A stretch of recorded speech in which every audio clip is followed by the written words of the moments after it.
Ça a toujours été un plaisir pour moi de vous retrouver pour le compte de ces magazines Femmes en Or. C'est votre magazine qui vous parle comme ça de femmes qui se sont distinguées dans la société, les femmes qui ont laissé les traces sur les sablés du temps, les femmes qui se distinguent parmi tant d'autres, les femmes au grand F, les femmes qui ne sont pas dans la petitesse, mais les femmes qui écrivent bien leur histoire. Alors, mesdames, messieurs, vous êtes toujours la bienvenue dans cette émission Femmes en Or. Aujourd'hui, nous allons donner la parole à qui?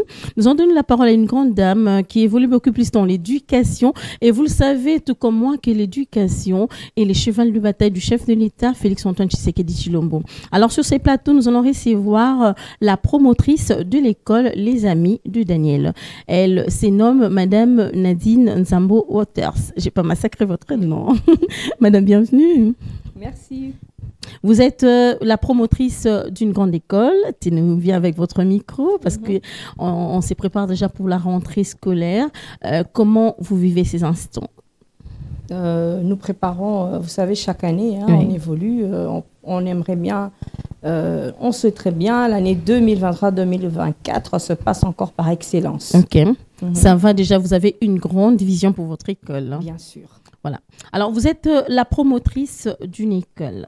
Alors, j'aimerais savoir, il y a plusieurs secteurs d'activité ou même d'action que vous pouvez évoluer. Mais pourquoi vous avez choisi les secteurs de l'éducation?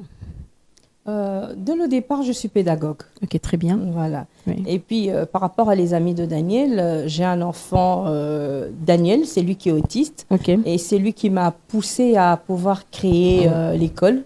Et on venait de l'extérieur et Oui. dans les années, c'était en 2011-2012, Oui. ce n'était pas facile. Hein. L'autisme était encore vraiment caché par rapport à maintenant. On voit des centres un peu partout. Oui. Et je me suis décidée, partout on allait, vous vous sentez un peu rejeté comme ça. Mhm. Et puis, étant que maman qui a toujours travaillé dans les associations Mhm. depuis l'âge de 6 ans, Oui. alors je me suis dit, pourquoi cette discrimination dans notre pays?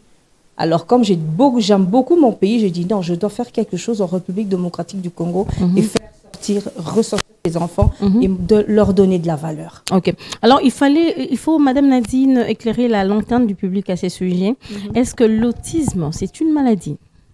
Bah, ça, c'est un débat qui se passe même sur Google. Hein, Ouais. même, je ne Ouais. sais pas à mon niveau. Les gens se posent des questions. Oui. C'est vraiment Pour une moi, maladie, c'est oui. pas une maladie, C'est la hein. sorcellerie ou c'est quoi? C'est un envoûtement?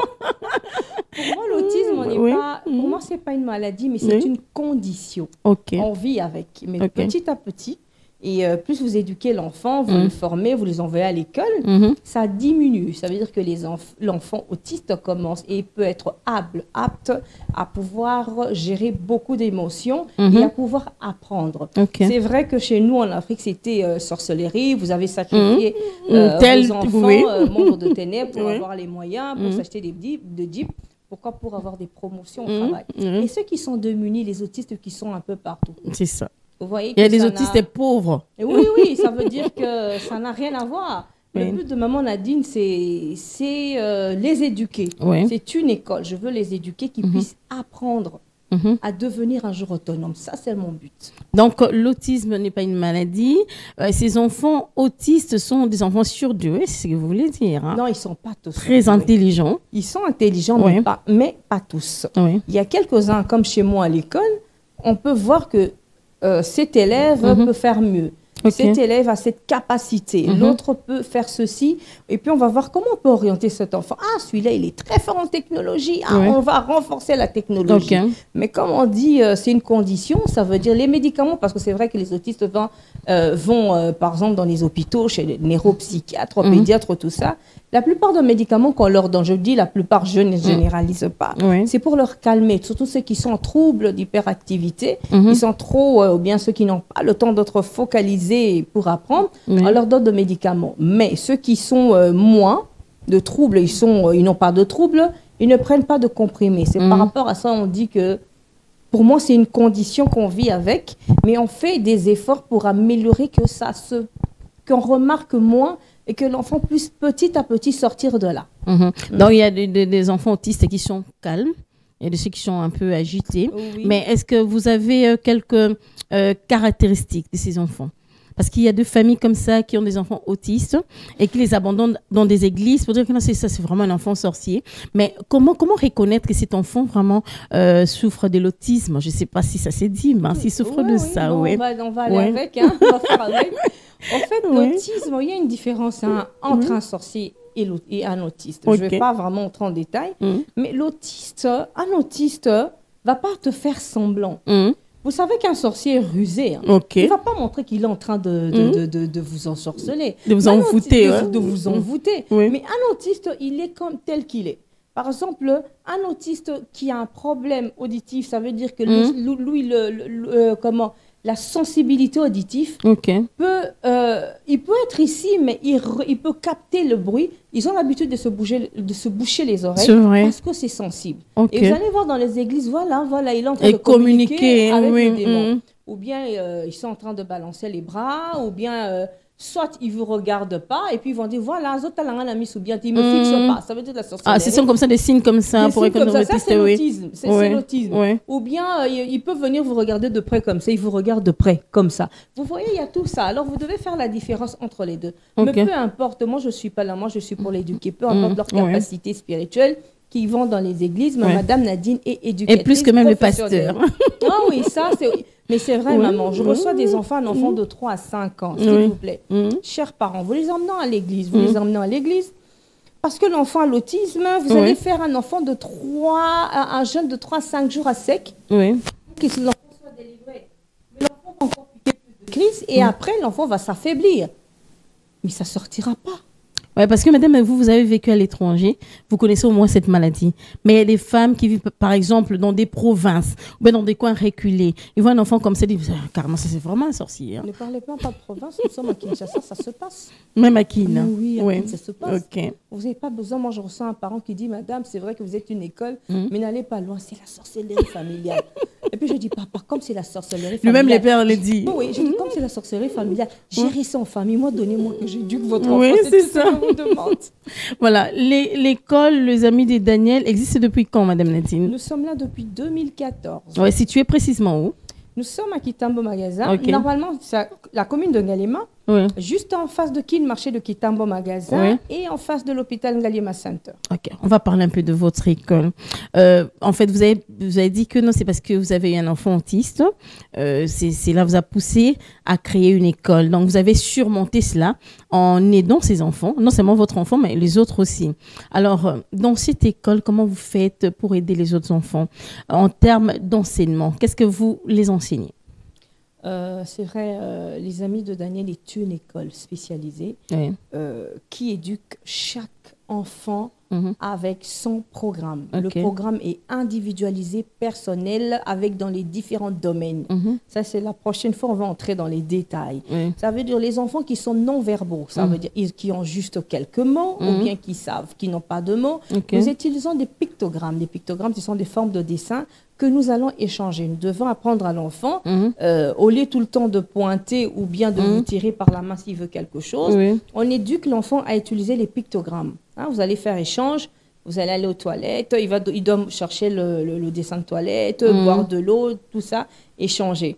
Mais ce que l'autisme et moi, ça veut dire c'est par degré, par pourcentage. Ils ont les cours comme cours de maths, cours de français, cours d'histoire, mais à leur rythme. On utilise les mêmes livres que les autres utilisent mais au rythme du petit. Le but, ce n'est pas de monter de classe, mais le but, c'est acquérir la matière. Est-ce que le cerveau a compris? Est-ce que le cerveau peut passer les contrôles? On a un bulletin périodique, trimestriel et annuel. Bien sûr, l'enfant a un bulletin pour voir qu'est-ce qui s'est passé au courant de l'année. Nous avons des réunions de parents individuelles ainsi que réunions de nounous. Nous devons travailler en collaboration avec les maisons. L'école fait sa part.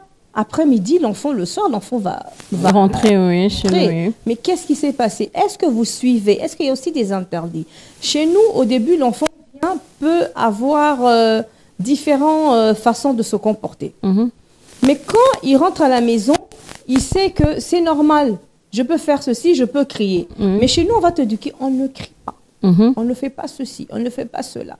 Alors, nous devons suivre et continuer le même programme à la maison pour suivre.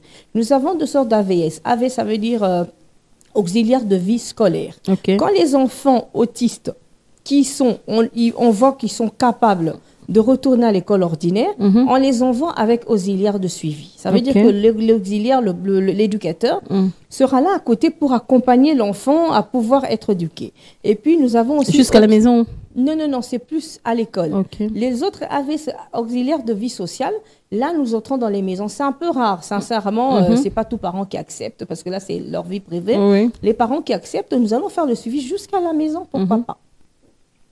Pour voir comment l'enfant évolue. Hein. Oui, et puis, selon l'éducation, j'allais rajouter, comme je dis, chaque enfant a son programme, son horaire. Et par exemple, le niveau, vous savez, le quotient intellectuel, ça dépend avec quotient physique. Hein. L'âge mental de l'enfant peut être 12 ans d'âge, mais l'âge mental de l'enfant est de 3 à 5 ans. Okay. Alors, vous devez retourner à 5 ans pour voir qu'est-ce que l'enfant de 5 ans fait. Et pour pouvoir essayer petit à petit d'améliorer l'intelligence de l'enfant. Le but, c'est acquérir la matière. Oui. Est-ce que l'enfant a compris ce qu'il est en train d'apprendre? À part le one-to-one qui est dans les salles de classe, chaque salle de classe est composée d'un psychologue, la plupart sont de licenciés en psychologie, suivi des pédagogues.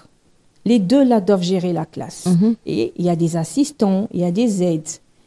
Après cela, on a encore un éducateur spécialisé qui va prendre l'enfant un par un, faire sortir l'enfant, aller dans une autre pièce pour essayer de comprendre ce que l'enfant a reçu. Aller dans la salle, est-ce que ça correspond vraiment? Est-ce qu'il a oublié ou bien il n'a pas oublié? Sans compter, les vendredis, nous avons les cours d'autonomie. C'est-à-dire? Est-ce que l'enfant sait brosser ses dents?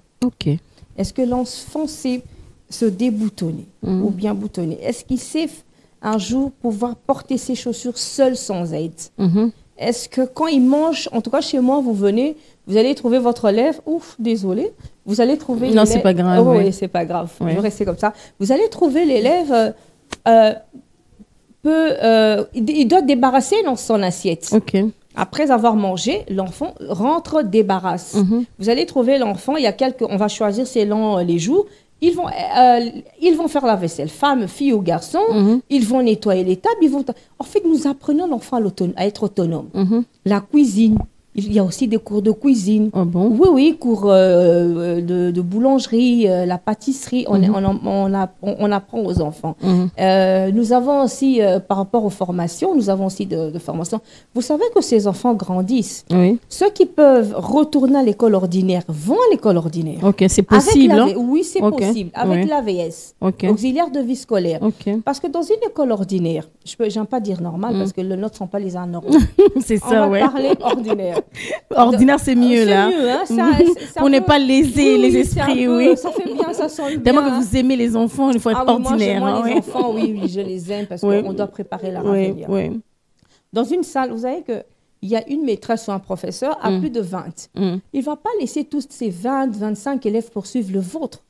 Il va tout le temps commencer et il va essayer, mais il sera en retard. Il va tout le temps commencer à donner à votre enfant 0. Et vous allez croire, mais l'enfant est bête. L'enfant ne comprend pas. L'enfant n'évolue pas, non, parce que j'ai aussi de difficultés d'apprentissage scolaire. Ce sont les enfants qui doublent, qui triplent. Vous savez qu'est-ce qui se passe? Il y a examen ou bien il y a un terreau. On vous dit 10 minutes ou 20 minutes de répondre. Vous allez répondre aux questions. Mais ceux qui ont des capacités intellectuelles un peu avec lenteur. Ça veut dire que c'est pas que l'enfant est bête, mais l'enfant, sa capacité, il faut lui donner du temps. Peut-être l'enfant à réfléchir. 2 plus 2 égale à 4. Les autres, vous dites 2 plus 2, ils vont directement écrire 4. Mais nos enfants demandent encore, il faut leur donner du temps. Avec 2 plus 2 égale à 4, vous devez détailler c'est quoi 2 plus 2 égale à 4. Vous avez vu que ça m'a pris déjà du temps pour pouvoir expliquer. L'enfant n'est pas bête, c'est juste sa capacité intellectuelle diffère de chacun. Il faut donner l'enfant le temps à pouvoir comprendre et donner cette chance. Directement en 14 ans, il est bête, il va échouer. Non, moi je les prends. Si je veux voir après une année ou deux, on les retourne. Le but de maman Nadine, c'est pas de les garder ou bien d'en avoir 100 enfants ou 100 000 enfants. Le but que je vois que l'enfant était chez moi. L'enfant est retourné à l'école ordinaire. Je vais me dire, waouh, j'ai réussi. Mission accomplie quand même. Quand on n'arrive pas à les envoyer, on les garde. On va les orienter. Il y aura un moment d'âge. Ils vont atteindre l'adolescent et puis l'âge adulte. Qu'est-ce qui va se passer? Nous devons les orienter au métier. Et à partir de là, maintenant, on doit détecter chaque enfant. allez, réunion, ce petit, par exemple, le petit Kankou est fort en quoi? Allez, on va tous parler. Ah, je trouve qu'il est ceci, cela. Allez, on va observer Kankou. Ah, il est fort en technologie. Ah, c'est très bien. Pour ne pas trop bourrer de la matière, qu'est-ce qu'on fait? On se focalise directement sur l'informatique. Très bien, oui. Mais il y aura toujours le cours de maths. Oui. Ça dépend de son niveau. 5e, 6e, première secondaire, 2e secondaire, il y a tout ça. Et en tout cas, c'est comme ça que vous évoluez. Il y a vraiment un suivi, hein, je vois, par rapport à l'enseignement. Alors, est-ce que vous avez des témoignages pertinents? Oui, des enfants que vous avez encadrés, tels que quoi? J'ai des témoignages, c'est qu'ils sont retournés à l'école ordinaire, qui sont plus dans le spécial. Ah bon? Oui, j'en ai.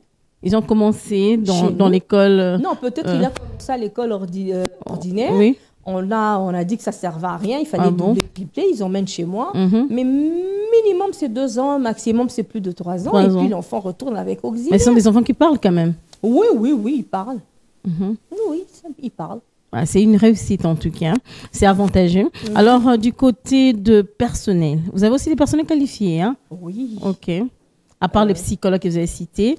Oui, nous avons de psychologues, nous avons des pédagogues, nous avons service kiné, professeur d'informatique, nous avons professeur de cuisine, le professeur qui fait la psychopéda pour éduquer l'enfant individuellement. Nous avons tous ceux qui font des cours de professionnels, ils sont là. Nous avons aussi des cours de rattrapage. On a beaucoup de spécialistes en tout cas. Ok. Donc, l'école Les Amis de Daniel est différente des associations qui forment juste les enfants autistes. Vous êtes vraiment une école qui dure combien d'années là pour avoir un brevet? 9 ans. Nous allons, 9 ans. Ok, 9 ans. Donc, après les études, après la formation, vous sanctionnez ces enfants par un brevet, un diplôme? Oui, chaque année, les enfants ont leur bulletin. Et je n'ai pas encore donné de brevet parce que je suis dedans. Les enfants qui ont commencé chez moi, par exemple, à l'école primaire, ils sont maintenant en secondaire. Nous sommes en train de les former. Et on va leur donner de brevets. Mais il y a un petit souci. Oui. Qui va les engager? C'est ça aussi les problèmes. Il faut faire des plaidoyers. Voilà, c'est une occasion de faire des plaidoyers. En Europe, j'aimerais bien dire au gouvernement aussi, de pouvoir demander aux entreprises, demander aux compagnies de pouvoir engager des personnes vivant avec handicap, mais qui ont été formées, qui ont été à l'école. Vous ne pouvez pas prendre n'importe qui.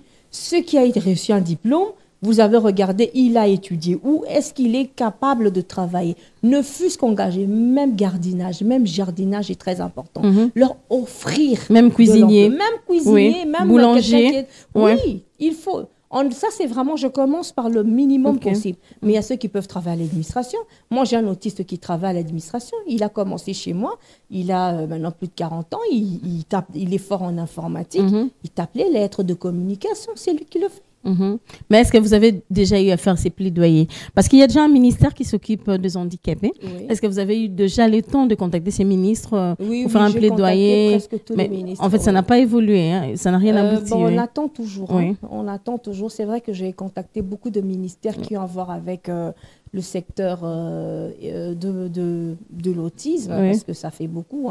Il y a éducation, genre et famille, il y a le social qui est dedans. Vous savez qu'il y a des enfants qui se font abuser, il faut les aider. Ils sont vulnérables, vous voyez. Alors, ils ne savent pas se défendre. Nous sommes la voix des sans-voix. Nous devons parler pour eux, nous devons les défendre. Vous savez, même quand je vais dans des conférences, je suis dans plusieurs. Je suis dans, par exemple, Pôle Autisme Afrique. Je suis la vice-présidente. Ça veut dire réunir les pays africains sur l'autisme. Je suis la vice-présidente, donc le siège se trouve ici. On fait ça parce que quand je vais, on nous appelle. La dernière fois, on a fait le salon de l'autisme à Douala. Quand on nous appelle, carrément, on représente tout un pays. Ils ne vont pas appeler Madame Nadine, les amis de Daniel, ils ne connaissent pas. Ils vont appeler Madame Nadine de la République démocratique du Congo. Vous représentez la RDC directement. Oui, partout, je dois représenter la RDC et je dois gagner. Alors Madame Nadine, vous allez faire un parallélisme entre l'enfant autiste vivant en RDC et un enfant autiste qui vit à l'étranger. Comment est traité cet enfant à l'étranger et ici en RDC? Est-ce que c'est la même chose? Non, il y a quand même une petite différence. Si nous parlons du gouvernement, la prise en charge, et ça dépend du pays. Et normalement, la prise en charge est presque de 80%. Ils sont obligés. À l'étranger. Le gouvernement est obligé de les prendre en charge. Parce que peu importe leur capacité, ils ont un petit souci, quoi. C'est à la charge 100%, non, disons 80%, leur prise en charge appartient au gouvernement. Ouais. Et puis, on les considère, ils ont de la valeur. Par exemple, moi, en Europe, quand je voyage avec mon fils, il a un badge. Je passe parmi les priorités, je passe parmi les business, parce que ce sont des enfants qui n'ont pas cette capacité de patience, d'attendre, vous voyez. Vous comprenez un peu la valeur qu'on leur donne, quoi. On leur forme, ils travaillent. Je vais par exemple, dans les supermarchés, vous allez trouver ce que je suis en train de vous dire. Demandez au gouvernement de les obliger aux entreprises et entreprises, compagnies, d'engager des personnes avec handicap formées. Ils vont vous recevoir à la réception, ils vont essuyer la table, peut-être au bureau. Oui, ils peuvent, ils sont formés. Ils leur valorisent en fait. Alors c'est ce que j'aimerais bien que chez nous aussi, en RDC, que nous puissions les valoriser et pouvoir faire sortir des talents. Ils ont des talents Ils ont des cachés. talents qui sont un peu étouffés, là, minimisés, négligés. Ils vont pas, ils doivent sortir, ils doivent être dans les centres. Moi, je ne parle pas pour les amis de Daniel, je suis en train de parler pour tout enfant autiste de la RDC. Ils sont étouffés. Vous savez, peut-être on va faire sortir un savon qui va, des savons qui peuvent créer. Oui. Et oui, mais c'est une fierté de notre pays. Au moins, quand ils sortent, ils disent qu'on a créé ceci, ils ont créé cela, pourquoi pas. Mais ils doivent être éduqués. D'une manière ou d'une autre. Alors, les autistes à l'étranger évoluent plus dans quel secteur? Dans n'importe quel secteur? Non, on commence d'abord avec l'éducation. Avec l'éducation. Ils émergent beaucoup dans quel domaine, et puis à partir de là, on les aurait. C'est pas tout n'est pas beau. Ça dépend maintenant d'un autre. Je suis désolée. Oui. C'est mieux que l'Afrique. Même en Afrique, j'ai fait beaucoup de pays, je fais beaucoup de conférences en Afrique, je fais beaucoup de tournées. Mais l'Afrique francophone est encore restée coincée. Par rapport à l'Afrique anglophone, on évolue. On est coincé par la coutume. Oui, coincé, c'est l'enfant crocodile. On a des préjugés. C'est l'enfant sirène. Moi, j'ai toujours dit, peu importe qu'il soit enfant, je ne sais pas de quoi, mais moi, je veux juste qu'il soit éduqué, qu'il puisse recevoir quelque chose. Le temps que ça va prendre, mais je sais qu'un jour, qu'il pourra faire quelque chose. Alors, quelles sont les difficultés que vous rencontrez, puisque nous atterrissons déjà? Ça fait 9 ans que vous êtes dans l'éducation des autistes. Je vous encourage, en tout cas, bravo. Alors, quelles sont les difficultés que vous rencontrez à émerger? C'est d'abord continuer à donner les formations à nos personnels. Nous avons besoin de formateurs qui viennent de l'étranger pour venir les former. Vous savez, ces enfants autistes pouvaient avoir 10 doctorats, 20 licences, mais quand ils vous disent qu'ils vont faire quelque chose d'autre, alors il faut toujours les observer. Nous avons besoin de formateurs recyclage. Vous voyez, je le fais. C'est vrai que mon personnel, ils ont Internet à l'école. Il y a ceux qui font de recherche, il y a des groupes de recherche pour voir qu'est-ce qui est sorti.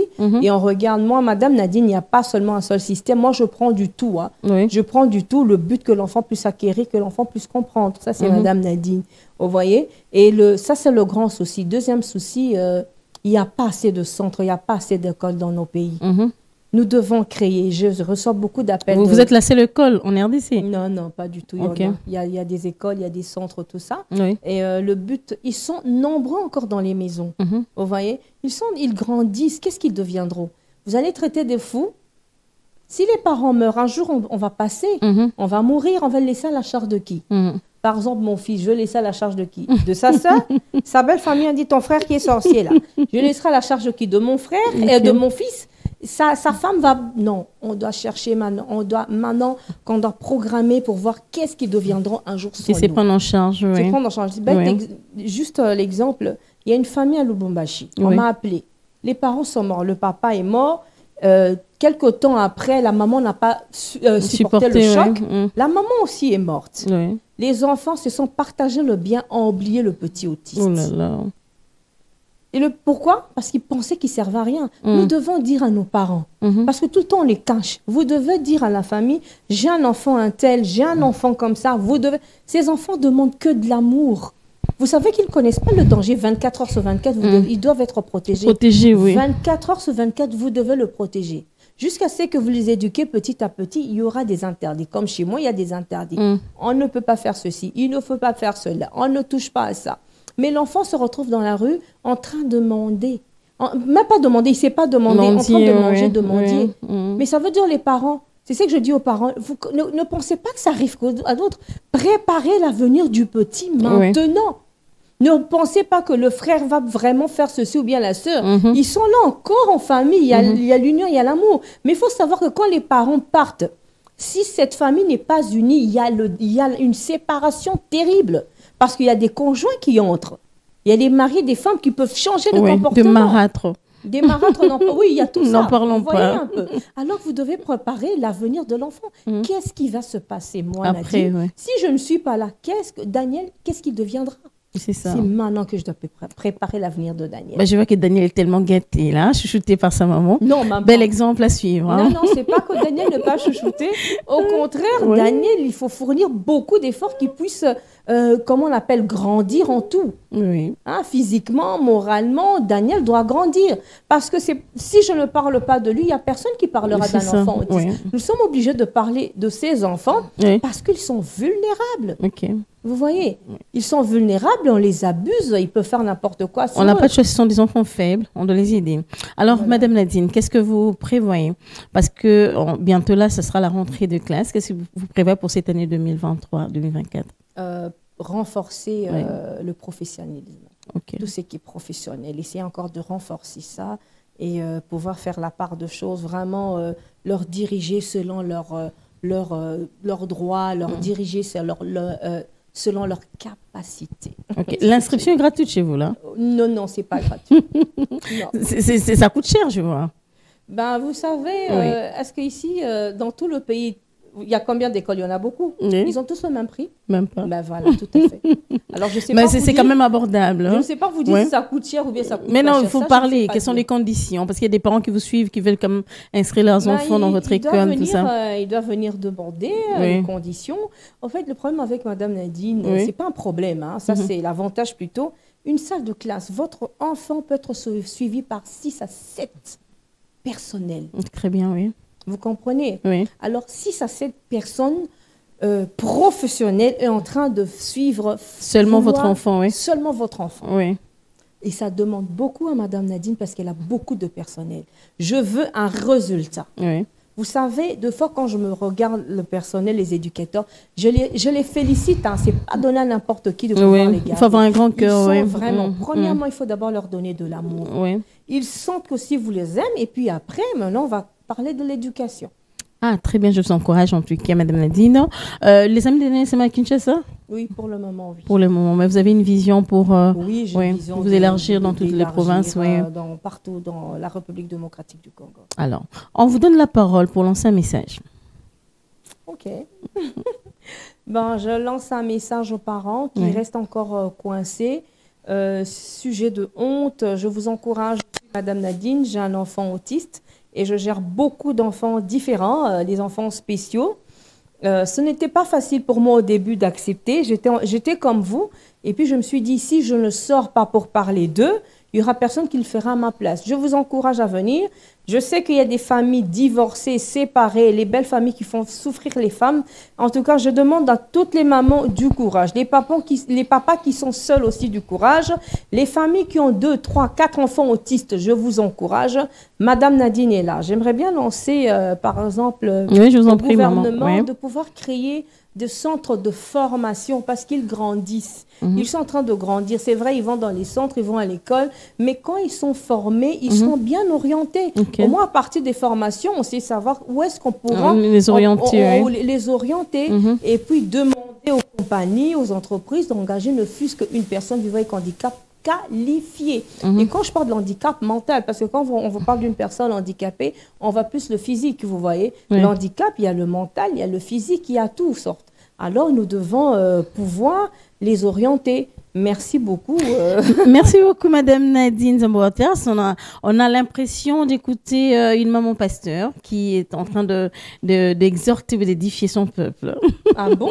J'espère que le message est passé. Hein? Oui, bien sûr. Merci d'avoir répondu à notre invitation. Merci à vous, au contraire, de nous avoir considérés. Ok, vous avez une grande vision et je vous encourage. Merci. Ok. Madame, messieurs, je recevais pour vous Madame Nadine Zambo-Water, c'est ça, son nom. Elle est la promotrice d'une grande école, les Amis de Daniel, qui s'occupe des enfants autistes. Vous le savez, Madame Nadine l'a si bien dit que ce ne sont pas des enfants sorciers. Ce sont des enfants qui méritent notre considération, amour, affection, éducation. Pourquoi pas un avenir meilleur. Alors, je dis merci à l'équipe qui m'a accompagnée ce soir. Merci à toi, Andrick. Merci à toi, Emmanuel Kaloubi, Andrick Kapanzi. Pour ne pas dire alors, pourquoi Emmanuel Kaloubi? Alors, je dis merci à Rigen Bala. Je dis merci à Sacré. Merci beaucoup à l'équipe qui m'a accompagnée. On va se retrouver prochainement pour un autre numéro. À très bientôt. Bye bye.